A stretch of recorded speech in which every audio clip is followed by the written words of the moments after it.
everybody. Welcome back to my channel Edu for IGNOU. ये channel सभी इग्नू के छात्रों के लिए है जो प्रोवाइड कराता है प्रीवियस ईयर क्वेश्चन पेपर की सॉल्यूशंस को, जो कि आपके एग्जाम पॉइंट ऑफ व्यू से बहुत ज्यादा इंपॉर्टेंट होते हैं। तो आज के इस वीडियो में हम देखने जा रहे हैं ई गवर्नेंस BPAG 173। ये सब्जेक्ट अपने आप में ही बहुत खास है और इस सब्जेक्ट के जितने भी इम्पोर्टेंट क्वेश्चंस और जो बार बार एग्जाम में पूछे जाते हैं उनको सिलेक्ट करके हम इस वीडियो में उन्हीं के सॉल्यूशंस को देखेंगे। तो मैं आपसे कहना चाहूंगी आपको हमारे चैनल को सब्सक्राइब जरूर करना है ताकि मैं कोई भी वीडियो अपलोड करती हूँ तो आपको सबसे पहले उसकी नोटिफिकेशन मिल जाए। और आपको किसी भी सब्जेक्ट का सोल्यूशन चाहिए, इंपॉर्टेंट क्वेश्चन हो गया, प्रीवियस ईयर क्वेश्चन पेपर का सोल्यूशन हो गया, आप हमें कमेंट सेक्शन में लिख सकते हैं, आपको जल्द से जल्द प्रोवाइड करवा दिया जाएगा। तो चलिए शुरू करते हैं।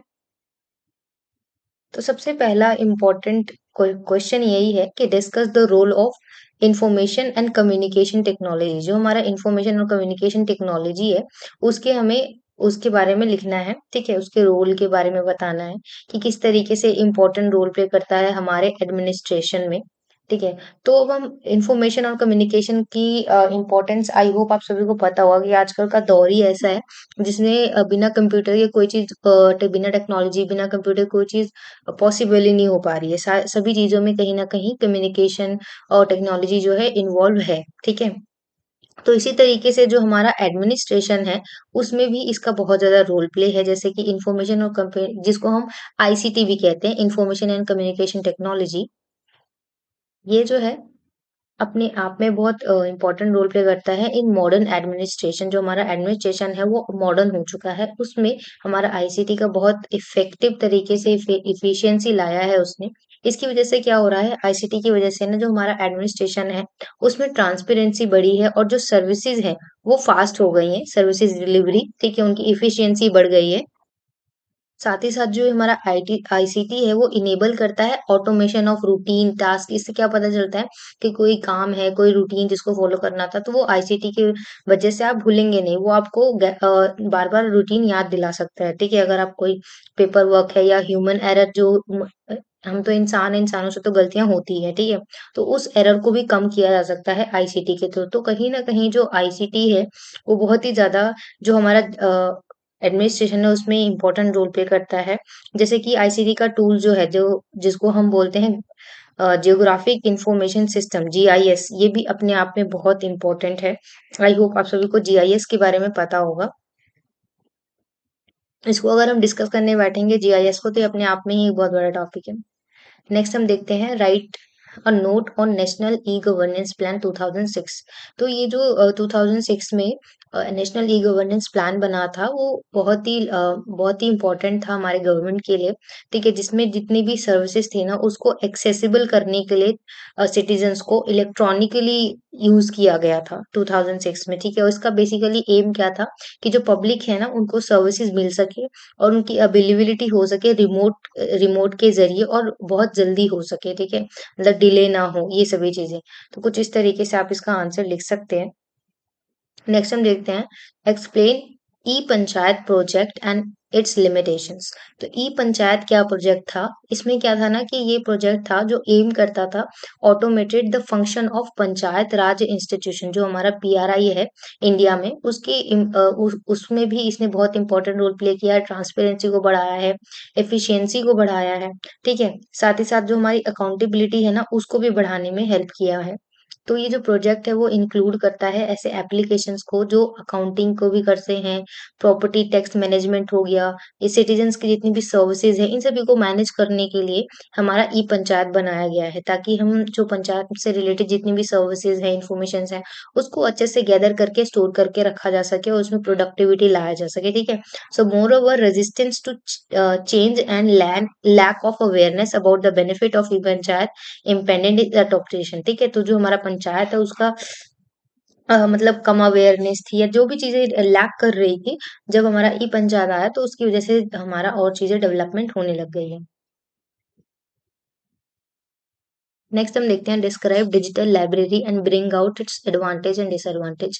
अगर आप इग्नू के छात्र हैं या स्कूल ऑफ ओपन लर्निंग के छात्र हैं तो आपको पता होगा कि डिजिटल लाइब्रेरी किस तरीके से वर्क करती है। ठीक है, ये बेसिकली एडवांस और डिसएडवांटेजेस हैं इसके भी अपने आप में। ठीक है, जो डिजिटल लाइब्रेरी होता है वो एक ऑनलाइन रेपोसिटरी होता है, एक प्लेटफॉर्म कह लीजिए आप, जहाँ पे ना बुक्स मिलती हैं, जर्नल्स, आर्टिकल्स, आपको सभी एजुकेशनल रिलेटेड रिसोर्सेज मिल जाते हैं। ठीक है, सभी तरीके की चीज़ों को एक्सेस कर पाते हैं आप इज़िली। ठीक है, और इसके एडवांटेज की बात करें तो क्या है कि आप सर्च कर सकते हैं क्विकली, कहीं पे भी आप लाइब्रेरी में जाएँगे तो हो सकता है आपको थोड़ा-सा ढूँढने में टाइम लगे, बट ऑनलाइन क्या होगा कि आप ना डिजिटल लाइब्रेरी में आप जस्ट नाम लिखेंगे वो आपको मिल जाएगा आसानी से। ठीक है, तो इसके कुछ-कुछ लाइक एडवांटेज भी हैं, और इसके डिसएडवांटेज की बात करें तो जैसे कि हमारा हो गया हाई कॉस्ट, ये थोड़ा हाई कॉस्ट होता है। उसका इनिशियल सेटअप और जो मेंटेनेंस होता है वो थोड़ा ज़्यादा लगता है। जो मतलब जो डिजिटल लाइब्रेरी बनाएगा उसको मेंटेन करने के लिए, उसका सेटअप करने में थोड़ा-सा ज़्यादा टाइम लगता है और ज़्यादा पैसे लगते हैं। ठीक है? नेक्स्ट हम आई होप आपने ये नोट डाउन कर लिया होगा। नेक्स्ट हम देखते हैं explain the meaning and tools of e commerce and E payment. देखिए, अगर आपको लग रहा होगा ये आंसर्स छोटे हैं तो जी नहीं, यहाँ पे ऐसे मेन वर्ड्स का यूज किया गया है जो कि आपको अपने आंसर्स में लिखना ही लिखना है। इनके अलावा भी आपको अपने कुछ और वर्ड्स एड ऑन करने हैं, जैसे कि मैंने प्रीवियस वीडियो में भी बोला कि अगर आप एज इट इज लिख के आएंगे तब तो बात नहीं बनेगी ना, आपको खुद के भी वर्ड्स ऐड करने पड़ेंगे, दैट्स वाई। बट आप इन वर्ड्स का हेल्प लेकर अपना आंसर फ्रेम कर सकते हैं। ठीक है, तो ई कॉमर्स और ई पेमेंट में क्या फ़र्क होता है? ई कॉमर्स आई होप अगर आपने प्रीवियस वीडियो देखी होगी तो उसमें पता होगा कि ई कॉमर्स एक तरीके का बिज़नेस होता है जिसमें आप चीज़ों को खरीदते हैं, बेचते हैं, बट किसका? इंटरनेट का यूज़ करके। ठीक है? और हमारा जो ई-पेमेंट है वो आप पेमेंट करते हैं, इलेक्ट्रॉनिक पेमेंट करने का बेसिकली इलेक्ट्रॉनिक मेथड। देखिए, पहले हम क्या करते थे, बिज़नेस या कोई चीज़ खरीदते थे, बेचते थे, फिज़िकली जाते थे और फिज़िकली ही पेमेंट करते थे। तो उसी का ऑपोज़िट कर दीजिए। ई-कॉमर्स यानी ऑनलाइन इंटरनेट के थ्रू खरीदना-बेचना चीज़ों को या सर्विसेज़ को, और पेमेंट ई-पेमेंट यानी ऑनलाइन चीज़ों को इलेक्ट्रॉनिक मेथड से पेमेंट करना, दैट्स इट। ठीक है? और कुछ एग्ज़ाम्पल्स दे दीजिएगा, पेपल हो गया, गूगल पे हो गया, इन सभी का। ठीक है? नेक्स्ट हम देखते हैं information communication technology play a crucial role in delivering citizen services. Yes, जो हमारा आईसीटी है वो बहुत इंपॉर्टेंट और क्रूशियल रोल प्ले निभाता है, बिकॉज इससे क्या होता है, कई सारी चीजें या सर्विसेज कह लीजिए बहुत ही आसानी से एक्सेसिबल हो पाई हैं सभी के लिए, और एफिशिएंट तरीके से उसका ट्रांसपेरेंसी बढ़ी है। ठीक है, जो ऑनलाइन प्लेटफॉर्म्स हैं वो इनेबल करते हैं सिटीजन्स को टू एक्सेस सर्विसेज, लाइक जैसे कि होगा हमारा डॉक्यूमेंट हो गया, बिल पे करना है या कोई भी चीज़ कंप्लेंट फायर करनी है, एफआईआर करना, कुछ भी करना है, तो आप ऑनलाइन कर सकते हैं। ठीक है, पहले क्या होता था, हमें फिजिकली जाना पड़ता था, अपना टाइम देना पड़ता था, आने-जाने का कि पैसे लगते थे वो अलग। तो अब क्या है, ऑनलाइन ही आप बहुत सारी चीज़ें कर सकते हैं। तो येस, आईसीटी एक बहुत ज़्यादा इम्पोर्टेंट रोल प्ले निभाता है सिटीजन्स को सर्विसेज डिलीवर करने में। ठीक है? नेक्स्ट हमें देखना है, ये क्वेश्चन बहुत ज़्यादा इम्पोर्टेंट है, आरटीआई एक्ट वाला। सारे ही क्वेश्चन इंपॉर्टेंट है बिकॉज़ ये प्रीवियस ईयर क्वेश्चन पेपर में से उठाए गए हैं। ठीक है? सो ड्यूटीज़ एंड रिस्पॉन्सिबिलिटी बतानी है हमें आरटीआई एक्ट की 2005 के तहत। तो इसके बेसिकली बहुत सारे लाइक चीज़ें हैं। इसमें क्या है कि they should designate public information officers. ठीक है?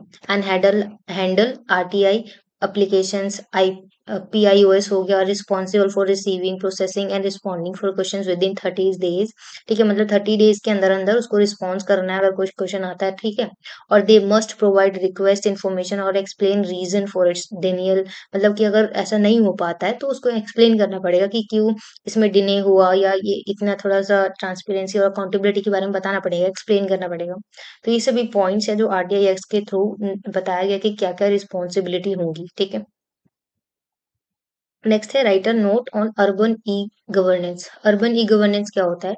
ये इन्वॉल्व करता है use of ICT to improve the management and delivery of urban services. ठीक है, ये इंक्लूड करता है जितने भी हमारे इनिशिएटिव्स है, लाइक हो गया हमारा ऑनलाइन पोर्टल हो गया, प्रॉपर्टी टैक्स पेमेंट हो गया, डिजिटल प्लेटफॉर्म्स हो गए, सिटीजन ग्रीवेंस हो गया, इन सभी को लेकर। ठीक है, तो अर्बन ई गवर्नेंस जो है वो एम करता है to enhance efficiency, transparency and citizen participation in city administration. ठीक है, तो देखिए जो हमारा पंचायत वाला क्या था कि वो रूरल एरिया में, ठीक है, सारी चीजें हो रही हैं, बट जो हमारा अर्बन ई गवर्नेंस है वो क्या करता है कि जो अर्बन सिटी में पीपल रहते हैं वही सेम काम है, वही एफिशिएंसी, ट्रांसपेरेंटी, बट सिर्फ अर्बन लोगों के लिए, अर्बन एरिया सिटीज में जो लोग रह रहे हैं। ठीक है, तो कुछ इस तरीके से आपको इसका आंसर लिखना है। नेक्स्ट है right note note on the different application of information and communication technology. ये देखिए आईसीटी जो है एक एप्लीकेशन है जो बहुत ही डिफरेंट डिफरेंट सेक्टर्स में यूज होता है। एजुकेशन में भी यूज होता है डिजिटल क्लासरूम की तरह, ठीक है। हेल्थ केयर में भी यूज होता है, जैसे आपने देखा हो कई एप्स आपको दिखने को मिलते होंगे। इलेक्ट्रॉनिक हेल्थ मतलब है, आपके हेल्थ का रिकॉर्ड इलेक्ट्रॉनिक तरीके से रखा जाने लग गया है। बिजनेसेस में भी यूज होता है। तो इन सभी का ना पॉइंट वाइज बना के आप लिख सकते हैं कि कैसे एजुकेशन में, हेल्थ केयर में, बिजनेसेस में इन सभी का यूज होता है, ठीक है। तो आईसीटी जो है बहुत ही क्रिटिकल रोल प्ले भी निभाता है। हमारा सोशल मीडिया हो गया, एंटरटेनमेंट की दुनिया हो गई, डिजिटल कंटेंट क्रिएशन जो है बहुत ज्यादा फैल रहा है। इन सभी चीजों को एलेबोरेट करके, एक्सपेंड करके आप इसका आंसर बहुत अच्छे से फ्रेम कर सकते हैं। नेक्स्ट देख लेते हैं हम, bring out the significance of e governance. इसकी इंपॉर्टेंस बतानी है ई गवर्नेंस की। इसकी वजह से क्या और ट्रांसपेरेंसी बढ़ी है, लोगों को सर्विसेज बहुत इफेक्टिवली मिल पा रही है, ठीक है। और चीजों को रिकॉर्ड कर पाना बहुत आसानी हो गया है, लोगों को चीजों तक एक्सेस करवाना बहुत आसान है, ठीक है। Specially for people in remote areas में जो रहते हैं, ठीक है, उनके लिए बहुत ज्यादा है। कोई सारी चीजें मिल जा रही हैं। आपको कुछ करना है, अप्लाई करना है, कुछ भी करना है तो आप ऑनलाइन कर सकते हैं। तो ओवरऑल जो ई गवर्नेंस है बहुत ही लीड करता है to a more inclusive and responsive and effective government को, ठीक है। नेक्स्ट हम देखते हैं examine the way of overcoming the limitation of information and communication technology. जो हमारा आईटीसी है, आपको पता है कि हर चीज के प्रोज एंड कॉन्स होते हैं, तो इसकी भी कुछ लिमिटेशंस हैं। उसको हम ओवरकम कैसे कर सकते हैं उसके बारे में बताना है, ठीक है। तो सेवरल स्ट्रैटेजीज का हम यूज कर सकते हैं एनहांस करने के लिए, जैसे कि हमारा इंफ्रास्ट्रक्चर हो गया, स्पेशली जब हम रूरल एरियाज की बात कर रहे हैं। और इसमें हम क्या कर सकते हैं, आईसीटी का ना लाइक एक्सेस, आपको पता हो कि अभी तक आईसीटी का या कंप्यूटर इंफॉर्मेशन टेक्नोलॉजी का जो है इसका ब्रॉडर रेंज तक या एरिया तक इसका पहुंच नहीं है। तो हम यही कर सकते हैं कि सबसे पहले तो इसकी पहुंच को बढ़ाना, ठीक है। और फिर डिजिटल लिटरेसी ट्रेन करना, लोगों को थोड़ा ज्ञान नहीं है तो लोगों को उसके बारे में अवेयर करना, नॉलेज देना, ठीक है। और चीजों को कराना, पब्लिक प्राइवेट जो पार्टनरशिप है उसके थ्रू हम इनोवेशंस कर सकते हैं, इन्वेस्टमेंट्स कर सकते हैं, ताकि हमें आईसीटी के जितने भी लिमिटेशंस उसके सॉल्यूशंस मिल सके, ठीक है। और फीडबैक ले सकते हैं जो यूज कर रहे हैं उनसे, तो उससे हमें पता चलेगा कि क्या क्या चीजें जो है वो एड्रेस करने की जरूरत है और क्या क्या सुधार करने की जरूरत है, ठीक है। So ICT can be more effective and inclusive. इन सभी स्टेप्स को अगर लिया जाएगा तो ये बहुत भी ज्यादा इफेक्टिव हो सकता है। नेक्स्ट हमें लिखना है शॉर्ट नोट। सबसे पहले हमें लिखना है प्रजा आईसीटी एप्लीकेशन के बारे में, ठीक है। Promoting responsive and accountability governments, ठीक है, is an ICT application design to improve governance by enhancing transparency. वही चीज है, बार बार वही चीज आ रही है कि इसका क्यों बनाया गया है कि हमारी ट्रांसपेरेंसी, अकाउंटेबिलिटी, जो सिटीजनशिप है, सिटीजन्स हैं उनका पार्टिसिपेशन को बढ़ाने के लिए, उनको चीजों को जल्दी प्रोवाइड कराने के लिए इसका बनाया गया है, वगैरह वगैरह। तो कुछ इस तरीके से आप लिख सकते हैं। नेक्स्ट हमें लिखना है implementation strategy of national e governance plan. तो इसमें हमें इम्प्लीमेंटेशन के बारे में बताना है कि क्या क्या स्ट्रैटेजी प्लान्स रहे हैं, ठीक है। तो ये इन्वॉल्व करता है phased approach to ensure comprehensive sustainable e governance across India. It includes setting up common ICT infrastructure like data centers and network, developing core and support e-governance projects, establishing common services centers for services delivery in rural areas। हो गया, rural areas में basically काम करने के लिए, approach बढ़ाने के लिए इन सभी का यूज किया जाता है। नेक्स्ट हमारा लास्ट क्वेश्चन है राइट शॉर्ट नोट्स। अगेन आपको शॉर्ट नोट लिखना है। Service delivery points. तो सर्विस डिलीवरी पॉइंट्स बेसिकली होते हैं एक ऐसा लोकेशन होता है या प्लेटफॉर्म कह लीजिए जहां पर ना सिटीजन्स को जितने भी गवर्नमेंट द्वारा सर्विसेज दी जा रही हैं वो एक्सेसिबल हो पाती हैं। मतलब जहां पर वो गवर्नमेंट द्वारा दी गई सर्विसेज जब सिटीजन्स को मिलती है, जहां पर जिस भी प्लेटफॉर्म पर, लोकेशन पर, वही सर्विस डिलीवरी पॉइंट्स होते हैं, ठीक है। आगे एक्सपेंड करके कुछ इस तरीके से आप इसको डिफाइन कर सकते हैं।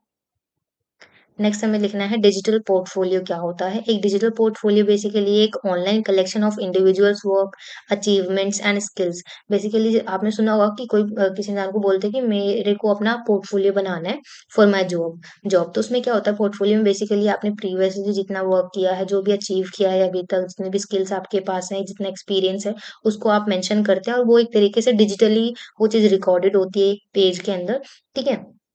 तो वो बिकॉज़ डिजिटल होती है इसलिए इसको डिजिटल पोर्टफोलियो कहते हैं, ठीक है? जिसमें आप इमेजेस, वीडियोज़ और अदर डिजिटल मीडिया अगर आप चाहें तो रख सकते हैं स्टोर करके, ठीक है? दे offer the advantage of easy sharing and accessibility. ये बहुत ईज़ी भी होता है, अगर आप बना लेते हैं तो आपको किसी जॉब को फाइंड करना है, किसी को भेजना है, तो बहुत ईज़िली आप शेयर कर सकते हैं इसको और सामने वाले को बहुत आसानी होती है आपके बारे में जानने और समझने में और भी ज़्यादा, ठीक है? सो आई होप कि आपको आज की वीडियो इंटरेस्टिंग लगी होगी और हेल्पफुल लगी होगी। इनके अलावा अगर आपको किसी और सब्जेक्ट का चाहिए तो आप कमेंट सेक्शन में लिख सकते हैं, आपको जल्द से जल्द प्रोवाइड करा दिया जाएगा। So don't forget to like, share and subscribe also. Thank you.